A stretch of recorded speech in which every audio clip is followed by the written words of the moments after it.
Mas vamos começar contando uma historinha. Diz que um equilibrista, um moço equilibrista, muito hábil, ele morava num prédio. E no alto do prédio, ele colocou um cabo de aço que saía lá do alto do prédio dele e até o alto do prédio lá do outro lado da avenida. E toda manhã ele pegava um carrinho de pedreiro, sabe aqueles que o pedreiro usa, subia até o alto do prédio, ajudado por um rapazinho, e no alto do prédio, ajudado pelo rapazinho, ele colocava o carrinho naquele cabo de aço e andava, atravessava a avenida lá no alto, ia até o prédio do outro lado e voltava. Toda manhã ele fazia isso. E toda manhã o rapazinho que o ajudava ficava batendo palmas. Oh, o senhor é maravilhoso, impressionante, que equilíbrio, que coisa. Passaram-se anos e o rapaz subindo, ajudado pelo garoto, colocava o carrinho no cabo de aço e atravessava para o outro lado da rua.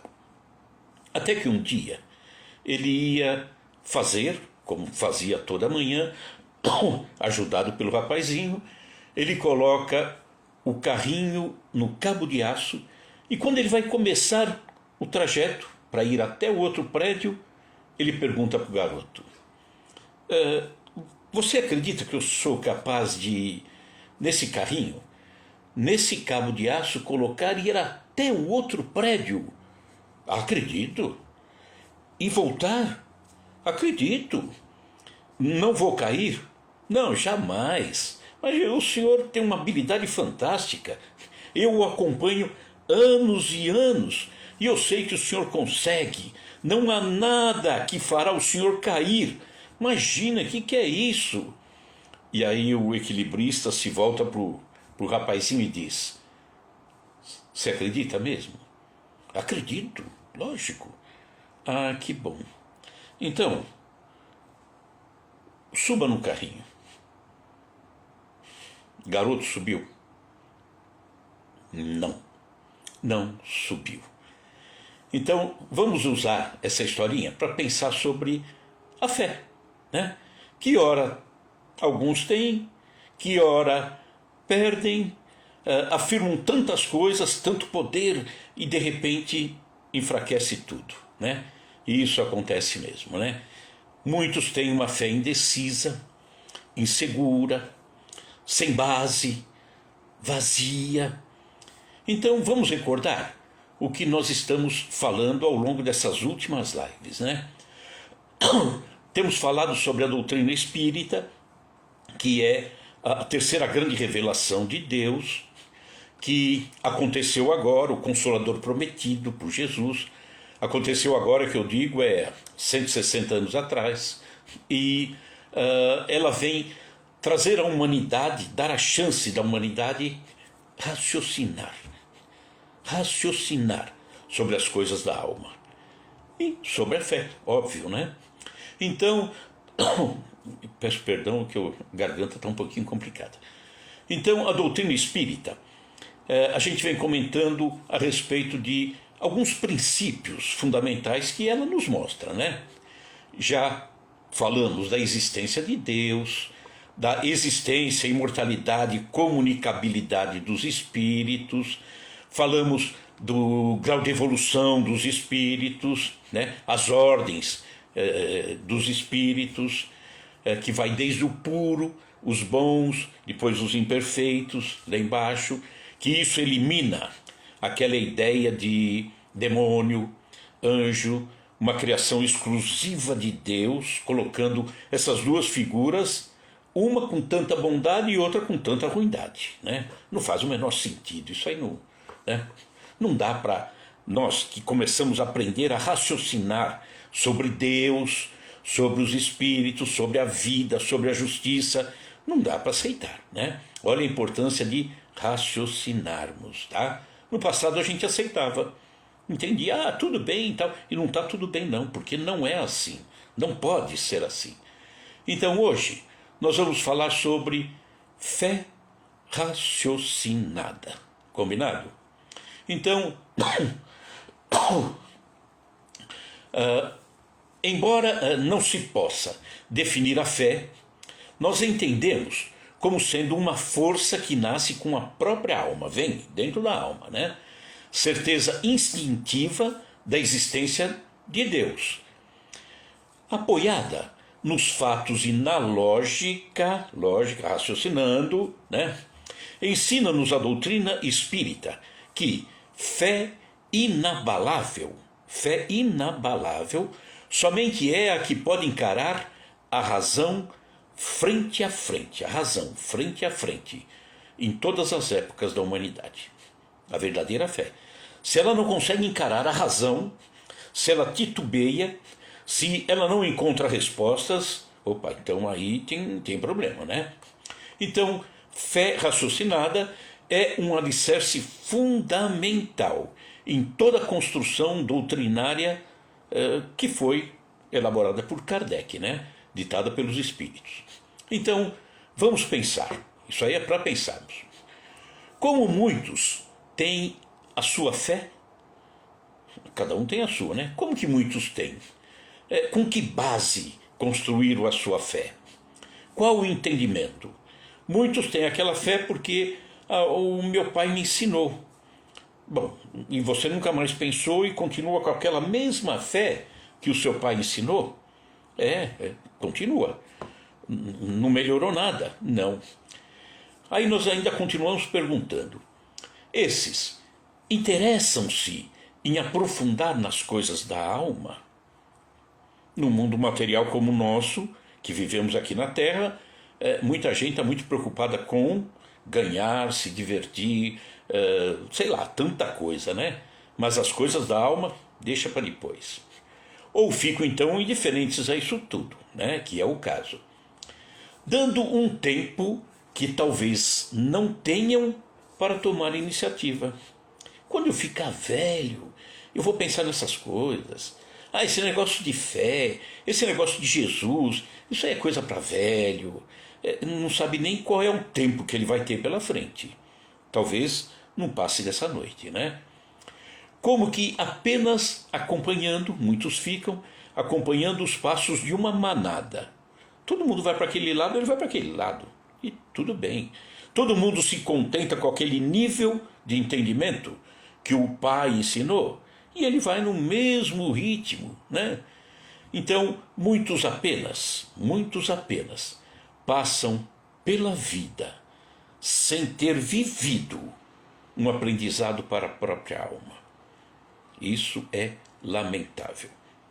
E é por isso que acontecem coisas complicadas que Emmanuel, por exemplo, nos deixou.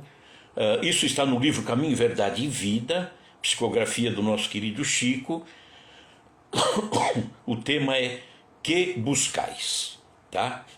Isso aí se reporta a um episódio quando Jesus começava a sua caminhada messiânica, que durou os 3 anos, que ele vai para o Mar da Galileia, a região do Mar da Galileia, mais precisamente na cidade de Cafarnaum, e ali ele começa a ter a oportunidade de convidar aqueles que viriam a ser os seus discípulos. Então, isso está narrado no Evangelho de João, quem quiser, capítulo 1, versículo 38. Então eles estavam acompanhando Jesus, não entendiam nada, porque era novidade, Jesus tinha acabado de chegar. Então diz que, narrado aí no Evangelho de João, e Jesus, voltando-se e vendo que eles, aqueles que viriam a ser os discípulos, os seguiam, perguntou-lhes: que buscais? Então, vocês estão me seguindo. O que é que vocês estão buscando?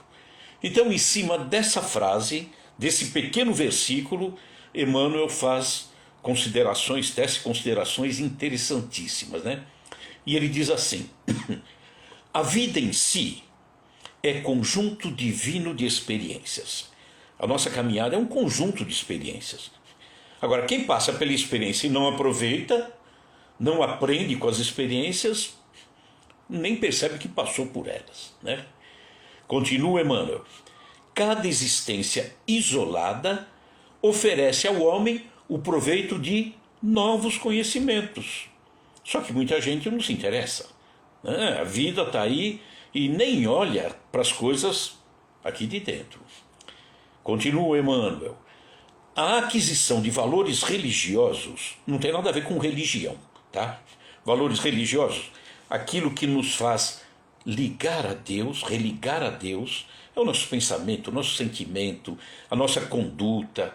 Então, a aquisição de valores religiosos, entretanto, é a mais importante de todas as experiências, em virtude de constituir um movimento de iluminação definitiva da alma para Deus, né? Isso é mais importante. Lógico, é importante ter o trabalho, o alimento, a casa, é importante. Mas a coisa mais importante está aqui dentro, né? Isso é que nós levamos, o resto fica. Continua Emmanuel. Os homens, contudo, estendem a esse departamento divino, que é a busca dessa religiosidade, a sua viciação de sentimentos. Mistura tudo. Ele quer se iluminar, mas, entretanto, não quer largar mão daquilo que ele tem na terra, né? No jogo inferior dos interesses egoísticos. Eu quero sim, eu quero melhorar, eu quero entender Jesus, mas eu não tenho tempo agora, quando ficar velho, né? Então quero ganhar ainda, quero gozar a vida. Então mistura tudo, faz uma salada que não tem tamanho. Emmanuel, os templos de pedra, as igrejas, né, os templos, estão cheios de promessas injustificáveis e de votos absurdos, próprio de quem não entendeu nada.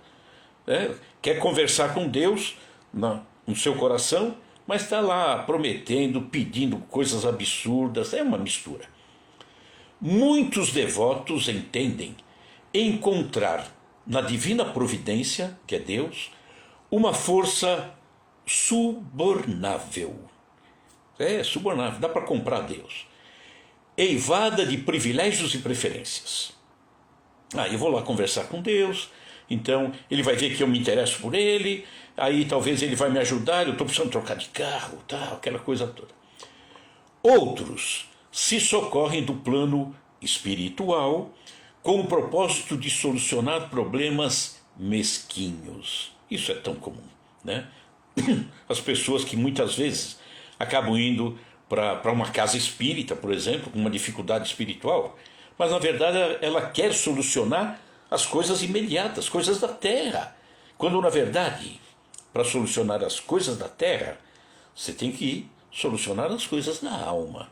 Senão você não tem o equilíbrio para isso, né? Esquecem-se de que o Cristo ensinou e exemplificou. A cruz do Calvário é símbolo vivo. Então, Jesus nos mostrou o sacrifício. Ele morreu na cruz para nos salvar, para nos mostrar o sacrifício. Cada um de nós tem que carregar a sua cruz, passar pela sua dificuldade e superar. Não ficar simplesmente esperando, né? Quem deseja, continua Emmanuel, a liberdade, eu quero a liberdade, precisa obedecer os desígnios supremos. Eu quero ter liberdade, mas se eu não seguir os desígnios supremos, eu estou fugindo. Eu não tenho liberdade nenhuma, eu sou escravo dos meus vícios, do egoísmo, de tanta coisa, né, que nós carregamos ainda. Sem o compromisso ou sem a compreensão de Jesus no campo íntimo, verdadeiro, não por modismo, sem a compreensão de Jesus no campo íntimo, associada aos atos de cada dia, ou às ações junto aos seus irmãos, a alma será sempre prisioneira de inferiores preocupações. Então é preciso ter essa compreensão. Mas muitos não se preocupam em raciocinar isso.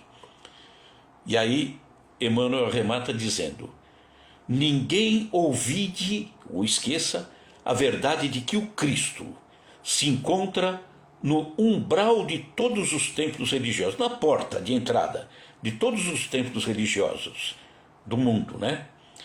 Perguntando com interesse àqueles que entram: que buscais?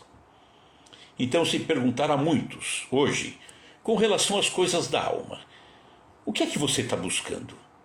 Talvez não saiba responder, porque nunca parou, nunca raciocinou para onde eu quero ir, o que é que está me faltando em termos de paz, de compreensão, de entendimento, quem eu sou, porque estou aqui, para onde vou. Se a pessoa leva a vida de qualquer jeito, deixa a vida me levar, a vida leva eu. Se levar a vida desse jeito, se perguntar: e aí, o que é que você está buscando numa religião? O que é que você está buscando numa igreja, num centro espírita, num templo? Talvez não saiba nem responder, porque nunca parou para pensar, né? Então, é um comportamento que demonstra a incompreensão, a irresponsabilidade com as coisas da alma, um entendimento tão equivocado com relação a Deus, um desprezo absurdo com relação à mensagem de Jesus, porque Jesus é mensagem. Tem muita gente que adora Jesus. Eu adoro. Não, Jesus não quer ser adorado. Ele é amado, muito amado. É o irmão maior, a maior referência que nós temos. Mas ele quer que a gente compreenda a mensagem dele, que a gente raciocine a mensagem dele, que a gente pratique a mensagem dele, né? Mas muitos não têm envolvimento nenhum, pouco interesse quando não é nenhum interesse, nada de raciocinar sobre essas verdades, portanto, acabam tendo, quando tem, uma fé um pouquinho estranha, né? É uma fé, é o que ele conseguiu juntar, todo o respeito, mas acaba sendo uma fé estranha para quem vem para a Terra, encarna com o objetivo de evoluir, porque ele estacionou, parou, não quis melhorar. Então, nós vemos que em determinadas situações o homem realmente estacionou e não vai adiante. E às vezes é preciso de um aguilhão, um cutucão, uma doença, a perda de alguém, que não é perda, né? A partida de um ente amado. Então, muitos não compreendendo isso, como Emmanuel falou nesse texto que eu comentei, estão procurando fazer barganha, promessa. Olha, se eu fizer isso, você me arranja isso, né? Deus, quebra o galho, Jesus. Então, tem um trecho que é calcado no Evangelho de Lucas, capítulo 2, versículo 49, que Jesus disse: e ele lhes disse: por que me procuráveis? Por que estão me procurando? Por isso é o que buscais, né? Não sabíeis que me convém tratar dos negócios de meu Pai? Né? Uma vez, um foi procurar Jesus pedindo para que o irmão dele, Jesus fosse um intermediário na questão da partilha de bens. Jesus falou: eu não sou para isso, não. Meu negócio não é esse, não. Então, o negócio de Jesus é os negócios do Pai, os negócios de Deus. Olha o trecho aqui que diz assim: o homem do mundo está sempre preocupado pelos negócios referentes aos seus interesses efêmeros, que acaba rápido, vai deixar. Alguns passam a existência inteira observando a cotação das bolsas. Absorvem-se outros no estudo de mercados. Os países têm negócios internos e externos. Nos serviços que lhes dizem respeito, utilizam-se maravilhosas atividades da inteligência. Entretanto, apesar de sua feição respeitável, quando legítimas, todos esses movimentos são precários e transitórios. Tudo isso é transitório, né? Faz parte da vida, mas é transitório. As bolsas mais fortes sofrerão crises. O comércio do mundo é versátil e por vezes ingrato. São muitos raros os homens que se consagram aos seus interesses eternos, alma, aqui dentro. E frequentemente lembram-se disso muito tarde, quando o corpo permanece a morrer. Tá terminando. Só então quebram o esquecimento fatal. Só aí. É na hora do desespero, na hora final, no último suspiro ali. Ai, meu Deus, o que eu fiz? Oh, você fez o que você fez, acabou. No entanto, a criatura humana deveria entender na iluminação de si mesma o melhor negócio da Terra, porquanto semelhante operação representa o interesse da providência divina a nosso respeito. Deus permitiu as transações do planeta, falamos em bolsa, comércio exterior, para que aprendamos a fraternidade nas expressões da troca. Deixou que se processassem os negócios terrenos, de modo a ensinar-nos, através deles, qual o maior de todos, para ter termos de comparação. Eis porque o Mestre nos fala claramente nas anotações de Lucas. Não sabias que me convém tratar dos negócios de meu Pai? Então, para a gente pensar, né? A gente tem a vida aí material que não pode ser desprezada, jogada fora. Temos responsabilidades perante a família, a manutenção de uma casa, o cuidado com o filho. Tudo isso é importante, é necessário. É compromisso nosso também, é missão nossa. Mas o principal, o negócio principal é daqui de dentro. E aí nós vamos ver, nós estamos falando de fé raciocinada, ou vamos falar de fé raciocinada. Nós vamos ver que a humanidade perdeu o rumo correto. Nós perdemos o rumo. Nós pegamos um atalho e não achamos mais o caminho, né? Então, a mensagem original do Cristo proporcionava a possibilidade da construção de uma fé raciocinada. Há 2000 anos. Era para raciocinar mesmo. Jesus não deixou uma cartilhinha só para a gente ler e pronto, está resolvido. Não, é para raciocinar mesmo. Fé construída sobre a rocha e não sobre a areia. Ele falou a respeito disso. Só que as experiências do cristianismo dos 3 primeiros séculos, que era pura, né? Primeiro século de Jesus, o segundo e o terceiro, era puro, o cristianismo era puro. Aprendiam, raciocinavam, discutiam. Então, isso acabou sendo ignorado pela humanidade. Então, talvez o grande abalo, né, para perdermos essa referência, a necessidade de raciocinar sobre o cristianismo, sobre a mensagem de Jesus, talvez o grande abalo tenha sido a mistura com o paganismo, que já falamos outras vezes aqui, quando o ensinamento de Jesus, a doutrina do Cristo, acabou sendo levada para dentro de Roma. E Roma era pagã. Isso no ano 313, que era o século IV, tá? Constantino levou para dentro. Que acabou desembocando na forma de crer por parte de muitos, ainda hoje. Então foi uma convivência de paganismo com cristianismo, teve lá, né, confusões, a forma do pagão acreditar. Pagão gentil é a mesma coisa, né? Que Jesus se reportava muito aos gentios. Pagão. Então, a forma deles adorarem é o Deus da guerra, o Deus da lua, o Deus não sei do que. Então, não era um aprendizado, era um crer por crer. E tinha lá o ritual, né, os dogmas, aquela coisa toda. Mas não tinha que raciocinar. Não raciocinavam. E nessa mistura, talvez seja aí que muitos, nessa mistura que teve, ainda hoje, século XXI, estão com essa forma de acreditar, de ser cristão, à moda do quarto século, a moda romana, né?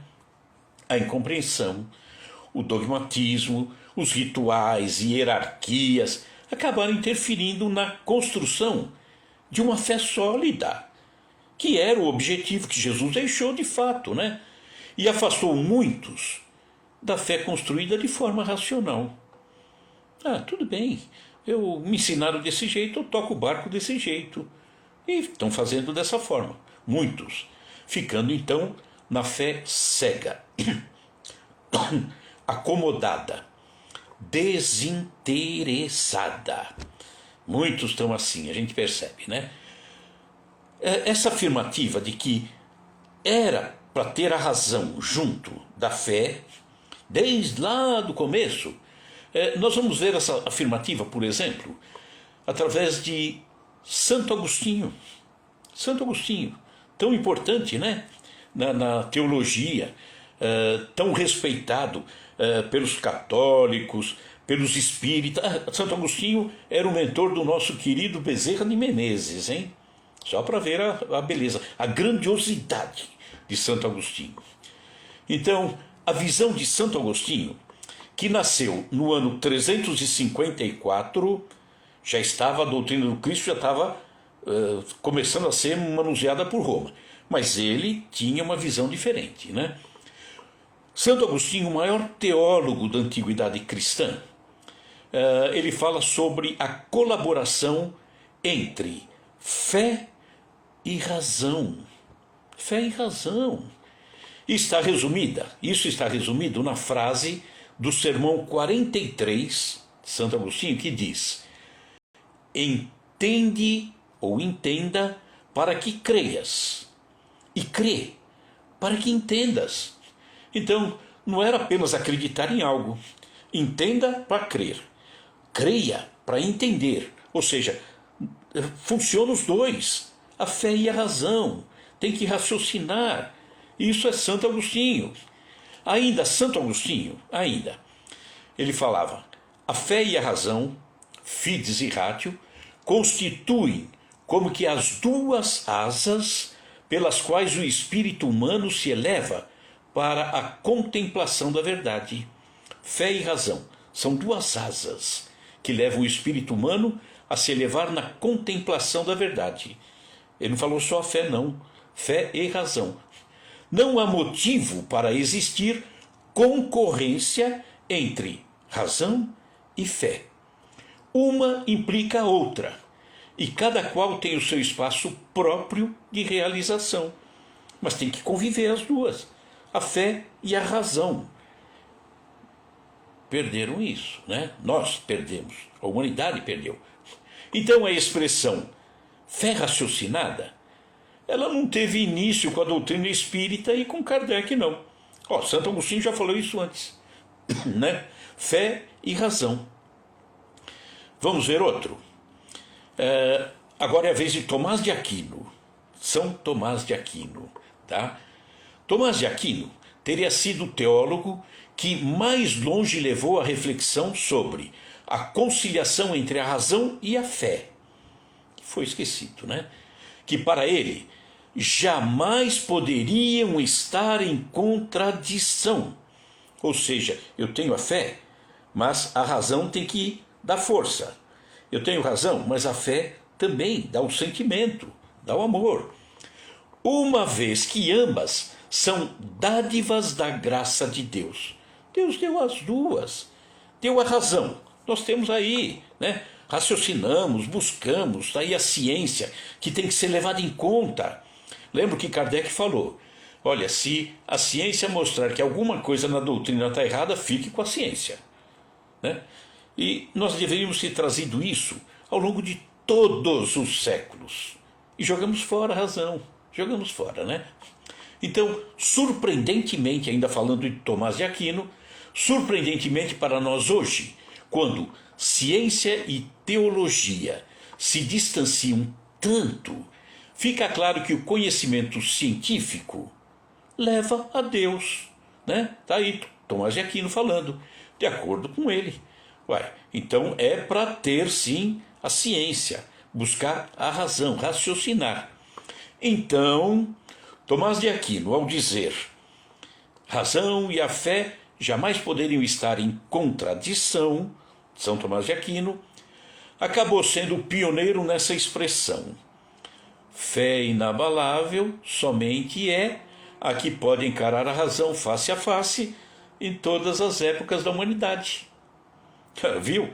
Aquilo que Kardec colocou, que a doutrina espírita começou no século XIX, 1857 em diante, Santo Agostinho já tinha falado e São Tomás de Aquino já tinha falado. E por que que não foi levado em conta nesses séculos? Nessa influência, eu entendo dessa forma, essa influência do paganismo que nos levou a uma fé cega, acomodada, estacionada, sem colocar o raciocínio, e perdemos a oportunidade todos esses séculos. Jesus já sabia disso. Pedirei ao Pai, enviará o Consolador no tempo oportuno, e enviou com esse objetivo, né? Então, olha que interessante. A ciência se manifestando em nossos dias. A ciência. Olha aqui. O físico e astrônomo, peguei só um exemplo aí, um ou dois. O físico e astrônomo brasileiro Marcelo Gleiser, físico e astrônomo, ligado à ciência, né? Recebeu recentemente o prêmio Templeton, que é uma espécie de Nobel da espiritualidade, tá? Disse Rita Templeton Dill, neta do banqueiro e criador dessa premiação chamada Premiação John Templeton. Ela disse assim: Gleiser, que é esse brasileiro, esse físico e astrônomo, Gleiser é um dos principais proponentes de que a ciência, filosofia e espiritualidade são expressões complementares da necessidade da humanidade de abraçar o mistério e explorar o desconhecido. Então, sair do mistério.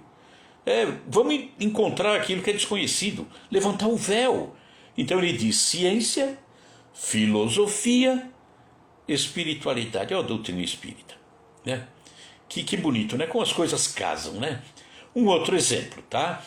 Um outro exemplo dessa convivência harmoniosa é o recém-publicado volume Teologia e Ciência, organizado pelo doutor em filosofia da educação pela Universidade de São Paulo e subeditor de cultura do jornal da USP, Roberto C.G. Castro. Olha o que ele colocou aqui. O livro dele, que traz 4 alentados ensaios, tem um subtítulo muito apropriado. É isso: Aproximações entre a fé e a razão. Então, cientistas aí, olha, fé não está descartando a fé, está querendo colocar a razão junto com a fé. Isso é muito importante. Então voltemos à avaliação da fé raciocinada. Embora não se possa definir a fé, é meio complicadinho, ela é entendida como a força que nasce com a própria alma, como dissemos, certeza de que existe Deus. Apoiada nos fatos e na lógica, já dissemos, né? Ensina-nos a doutrina espírita que fé inabalável é somente a que encara a razão frente a frente em todas as épocas da humanidade. Então, fé raciocinada é um alicerce fundamental da doutrina espírita. Não, pensemos nisso, não é possível a elaboração de um corpo de ideias, uma ideia nova, com caráter realmente científico, coisa séria, raciocinada, se nós empregarmos raciocínios ilógicos, ideias previamente concebidas, dogmas, mistérios, atitudes fanáticas. Aí nós não teremos um conjunto de ideias realmente de uma forma científica, né? Aí a gente vai ficar iludido nisso tudo. Caráter científico, só para a gente lembrar, é o homem investigando com liberdade, ou seja, descartou ideias pré-concebidas, dogmas, rituais, é com a liberdade, utilizando princípios universais e independentes para conhecer o objeto daquilo que ele pesquisa. Então tem que ser com liberdade. Se nós pensarmos isso é o espírito do movimento iluminista, que acabou desembocando a doutrina espírita. O movimento iluminista falava em duvidar de tudo, mesmo daquilo que você acreditava. Lá na Europa, o movimento iluminista, né? Anos 1700, vamos lembrar que a origem, René Descartes. Então, descarte até aquilo que você acredita, para investigar e descobrir o entendimento fruto do raciocínio, ou seja, algo firme. Ele falava até duvidar de Deus. Não que era para descartar Deus. Eu aprendi a acreditar na existência de Deus. E aí o movimento iluminista falava, faz o seguinte, passa uma borrachinha nesse Deus que está aí na tua cabeça. Não existe Deus. Tente descobrir Deus agora. E aí eu vou trabalhar na busca desse entendimento. Por que existe Deus? Eu tenho que apagar uma ideia já que carregava comigo. Então, por que existe Deus? Onde eu vejo Deus? Quando eu vejo Deus, eu vejo, por exemplo, a natureza. A natureza, ela está aí, equilibrada, bonita. Deus é amor. Mas está aí para todos. A chuva não chove só em cima de um e no outro não. É justo. Está aí a possibilidade da terra produzir alimento para todos. Deus é amor. Deus é Pai. Mas nem todos têm um alimento. Bom, aí então já o homem interferiu em alguma coisa.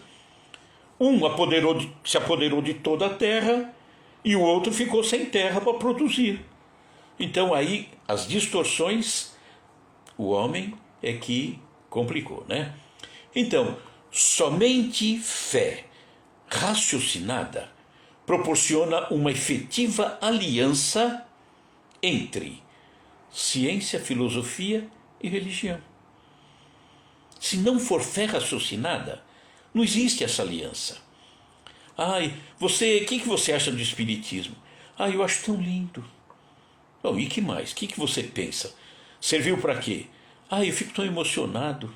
Não é para isso, tá? Bom, vamos ver isso. Se foi fé cega ou raciocinada. Isso que aconteceu há 2000 anos. Tá? Nós vamos ver aí um episódio e vamos ver se foi uma fé cega ou uma fé raciocinada. Tá? Enquanto muitos estavam procurando isso há 2000 anos, tá? Em Cafarnaum. Enquanto muitos estavam procurando apenas abraçar Jesus, aguardando uma cura imediata, acho que Jesus vai me curar, né? Entusiasmados com a figura maravilhosa dele, acontece um episódio muito marcante, que aí nós vamos pensar. Quem quiser ler depois, isso está em Mateus, Evangelho de Mateus, capítulo 8, versículos 5 até o 10. E diz assim: E entrando Jesus em Cafarnaum, chegou junto dele um centurião. Centurião era um comandante de uma centúria romana. Ele era militar, né? De uma centúria romana. Seria algo assim entre um capitão e um tenente, tá? E ele chega perto de Jesus, rogando-lhe e dizendo, prestem bem atenção às palavras dele e de Jesus, tá? E ele diz assim: Senhor, o meu criado, né, o empregado dele, o criado, o escravo, jaz em casa paralítico e violentamente atormentado. Que gesto humano, né, que ele teve. Gesto humano. Ele devia ter muitos escravos, mas se preocupou com aquele. Era humano. Provavelmente devia ter tantos outros, e talvez até aquele escravo dele fosse até um judeu, e ele era romano, tá? Demonstrou ter um coração generoso. Desculpa, tá complicadinho.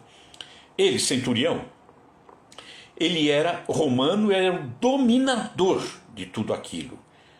E Jesus fazia parte dos dominados, que eram os judeus.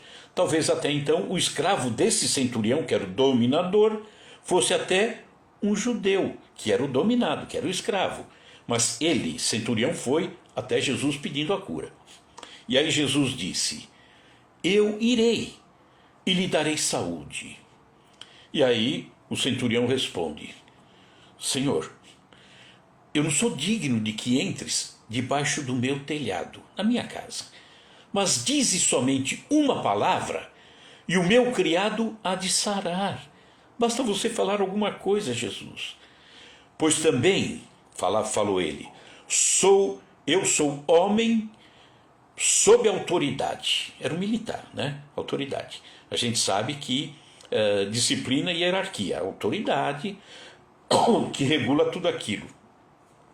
E tenho soldados às minhas ordens. E digo a este, vai, e ele vai. E a outro, vem, e ele vem. E ao meu criado, faça isso, e ele faz. Então, olha a autoridade que ele tinha.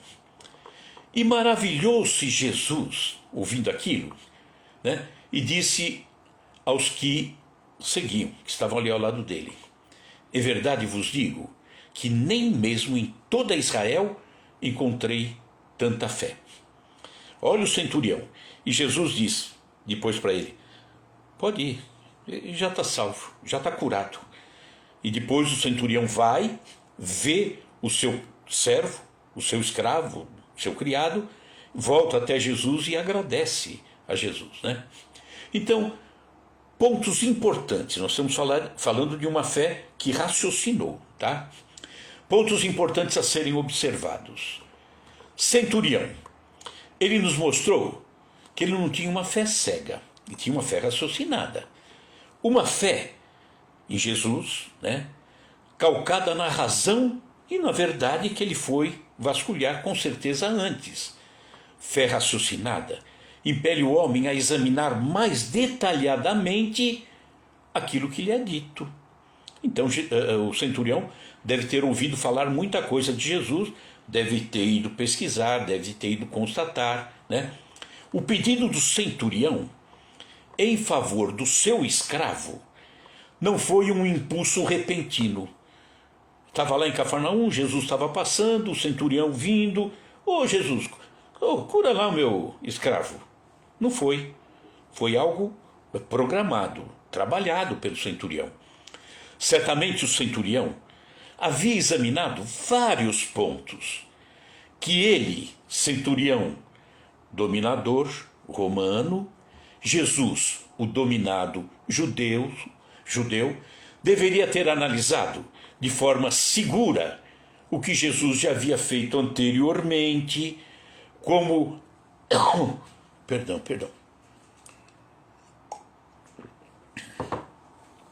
como autoridade. Ele não poderia cair no ridículo, né? Ele tinha que saber como fazer as coisas. O imenso poder que Jesus naturalmente demonstrava, e analisou isso tudo, né? Raciocinou sobre tudo isso. Por exemplo, as curas anteriores de Jesus, o caso, por exemplo, do despertar da filha de Jairo. Jairo era o chefe da sinagoga ali de Cafarnaum, né? Deve ter ouvido orientações claras, convincentes. E olha que interessante, ele começa a pedir a Jesus, olha como ele confiava, ajuda, mesmo à distância. Jesus, fala aqui que eu sei que ele vai ser ajudado lá. Olha que fé, né? Não era coisa sem ter articulado, pensado, raciocinado. Ele compreendia, o centurião, e aceitava a situação de Jesus, um judeu que, segundo a sua tradição, não poderia entrar na casa de um gentil, de um pagão. Um judeu não poderia entrar na casa de um gentil. Jesus não poderia entrar na casa de um romano. Ele era judeu, o romano era pagão. Por isso que o centurião diz, não, eu sei que tem problema aí você entrar na minha casa, né? Sei que não sou digno que você entre, não sou digno. Interessante. Eu não disse assim, eu sei que você tem rejeição a entrar na minha casa. Não, eu sei que eu não sou digno que você entre na minha casa. Olha como ele colocou Jesus acima, no alto, né? E não poderia entrar, porque no entendimento de judeu, aquele judeu que se misturasse, que entrasse na casa de um pagão, ele estaria contaminado, né? Estaria se afastando de Deus. E outra, é por isso que ele disse então, né? Não sou digno que você entre na minha casa. Então você é muito mais do que eu, né? E eu respeito isso.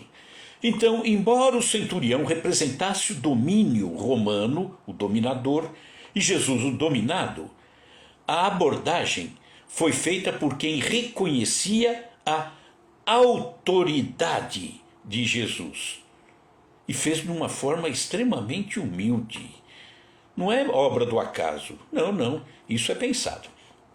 Por isso disse: eu também sou homem sob autoridade e tenho soldados às minhas ordens. Digo a esse, vai, ele vai, digo a esse, vem, ele vem. Ele estava dizendo: olha, eu tenho autoridade, mas diante de você, Jesus, você é a autoridade maior. Olha que coisa, né? Então Jesus ficou de tal forma impressionado com isso, que ele disse a todos aqueles que estavam lá: em verdade vos digo que nem mesmo em toda Israel encontrei tamanha fé como essa que habita o peito desse centurião. Fé raciocinada. E fé cega? A fé cega nos leva, né, quando temos a fé cega, a não examinar os fatos que estão ali, né? Acreditando inteiramente naquilo, por exemplo, que é falado, sem que seja feito um exame, uma avaliação, sem que raciocinemos. Então, fé cega, muitas vezes, leva o suplicante, aquele que está precisando de ajuda. Lembram do início que eu falei de Emmanuel, né, no templo. Então, muitas vezes, a fé cega está levando o suplicante não a pedir para Deus, não a pedir para Jesus, a exigir. É cega. Eu vou lá e ele vai ter que quebrar esse galho. Vai ter que fazer. Ele fez para o outro, por que não vai fazer para mim? Fé cega. Fé cega leva o suplicante a se decepcionar e até mesmo abandonar a crença quando não é atendido da forma como ele gostaria de ser. A fé raciocinada não. A fé raciocinada, ela é ativa, ela é operante, ela faz as coisas acontecerem. A fé raciocinada não é contemplativa. Não. É aquela fé que arregaça as mangas e faz acontecer, né? Tiago, um dos discípulos de Jesus, ele nos mostra na sua epístola o que é a fé, né? A verdadeira fé. As obras praticadas pelos homens são mais importantes que a fé, dizia Tiago. Então, Tiago, epístola capítulo 2, versículos 14 em diante. Que proveito há, meus irmãos, se alguém disser que tem fé e não tiver obras? Porventura essa fé pode salvá-lo? Outra, assim também a fé, se não tiver as obras, é morta em si mesmo, contemplativa só. Mas dirá alguém: tu tens a fé e eu tenho as obras. Mostra-me a tua fé sem as tuas obras e eu te mostrarei as minhas, ou a minha fé pelas minhas obras. Mas o homem vão, ó homem vão, queres tu saber que a fé sem obras é morta? É morta. Vamos ver mais um aqui. Porque assim como o corpo sem o espírito está morto, assim também a fé sem obras está morta. Então, vamos a algumas orientações aqui, né? Para termos a certeza de que aquilo em que acreditamos corresponde à verdade, precisamos ter um raciocínio lógico e compreensível. Do contrário, o que nós externamos não passará de uma crença cega e uma crendice, então, ou sei lá, uma superstição. Outra, antes de acreditar em uma verdade dita, que eu não sei se é verdade ou não, devemos passá-la pelo crivo da razão. Se esta verdade que foi dita passar por esse teste, poderá ser considerada confiável, uma verdade. Não devemos aceitar um determinado fato somente porque esse foi dito por uma certa pessoa. Cabe aqui a nós, tá? Ele disse, na live ele falou isso, então é assim. Não. Eu falei o meu entendimento. Raciocine. Você tem que raciocinar sobre isso. E se não for bom o que eu disse, esquece, passa a borracha e joga fora, tá? Então não devemos aceitar um determinado fato somente porque ele foi dito por uma certa pessoa. É necessário que o examinemos rigorosamente para constatar a sua veracidade antes de crer nele, né? Então, essa é a fé raciocinada, que nós deixamos para trás, nós, humanidade, há séculos e séculos para trás. No início, Jesus, ele não nos colocou como fantoches. É desse jeito e ele encaminhava. Não. Nós tínhamos que raciocinar, sim, em cima dos ensinamentos dele. Primeiro século, segundo século, terceiro século, maravilhoso, e continuou assim. Quando mistura-se com o paganismo, aí misturou a forma deles, do pagão, com a forma nossa, cristãos. E aí começamos a adorar Deus, mais ou menos, é o meu entendimento, mais ou menos como o pagão adorava o Deus da guerra, o Deus do sol, da fertilidade. Então era só uma adoração, mas aquele Deus não falava nada. Aquele Deus não passava nenhum ensinamento. Aquele Deus não nos pedia nenhuma modificação, nenhuma compreensão, nenhum raciocínio. E essa mistura, o cristianismo veio trazendo dessa forma. Está aqui, a mensagem de Jesus é essa. Ai, que lindo, ai, que bonito, mas não levou a grandes modificações. Porque nós perdemos o endereço de Jesus.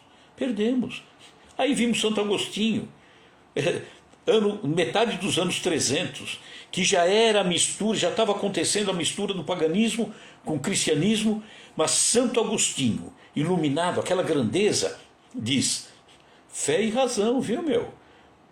Mas era uma voz talvez isolada, né? Num domínio todo romano, uma voz isolada que foi esquecida até pela igreja, por nós que já estávamos lá, transitando por aquelas paragens. Esquecemos daquilo. Mas, bendito Consolador, que Jesus disse, né? Pedirei ao Pai, Ele mandará um Consolador, que vem aí recuperar isso tudo. E olha quanta coisa Ele está recuperando. Se nós não pararmos e raciocinarmos sobre Jesus, vai ficar difícil, né? Estamos entrando para o mundo de regeneração, a velocidade para a entrada, né? A instalação definitiva do mundo de regeneração é a velocidade que nós empreendermos, cada um de nós, aqui por dentro. Se a gente ficar marcando o passo, essa mudança vai ficar marcando o passo junto, né? Então é necessário raciocinarmos sobre isso, porque senão vamos continuar da maneira que estávamos, tá? Raciocinar, para ver, só um minutinho, tá? Para ver como nós precisamos raciocinar mesmo. Se pegarmos grande parte daqueles que se dizem cristãos e pegarmos uma parábola de Jesus, uma parábola, me diga o que você entende dessa parábola. Eu digo, afirmo, vai entender muito pouco. Por quê? Porque não tem uma bagagem muito grande. As historinhas simples de Jesus, através das parábolas, que parecem tão infantis, têm uma mensagem grandiosa, que eu só consigo interpretar se eu estiver com uma bagagem da mensagem dele, da orientação dele, uma bagagem grande para dizer, olha, através dessa historinha tão simples, ele quis dizer isso, é capaz de fazer uma palestra em cima de uma parábola tão pequenininha, né? Então, temos que aprender a raciocinar, senão nós vamos ficar da maneira que ficamos do 4º século até agora, tá? Combinado, pessoal? Então, um grande abraço a todo mundo aí, Landinha, Elizabeth, Tânia, quem mais está aí? Maria Leone, Marcos Roberto, tem mais gente aí, Maria Aparecida, Barbosa. Vamos encerrando então? Semana que vem a gente continua. A semana que vem devemos começar a falar sobre reencarnação. Sempre raciocinando, hein? Tá? Não é, eu acredito, não. Tem que raciocinar. Tá bom? Vamos fechando os nossos olhos e vamos fazer a nossa prece.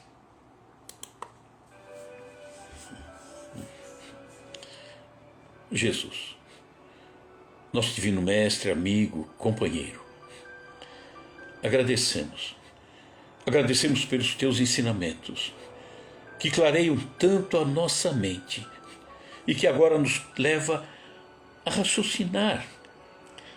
Eu quero conhecer você, Jesus. Quero entrar no espírito do teu ensinamento, não ficar só na letra. A letra é maravilhosa, mas se eu não raciocinar, eu não estarei aprendendo. Então, que cada um de nós aprenda a fazer isso, a raciocinar, porque aí sim estaremos evoluindo e cada vez mais. Que assim seja, graças a Deus. Grande abraço, amigos, Sandra, tá aí, prima, Maria Cecília, Almeida. Um grande abraço a todos vocês. Obrigado pela companhia, obrigado pela paciência, né, em ouvir a gente aí 1 hora praticamente, e que na semana que vem possamos estar novamente juntos, combinado? E nesse encerramento eu queria mandar um abraço aqui através da live a Cida, a minha esposa, que amanhã está ficando 1 ano mais nova, tá bom? Grande abraço, pessoal, e obrigado pela companhia, viu? Tudo de bom. Muito obrigado.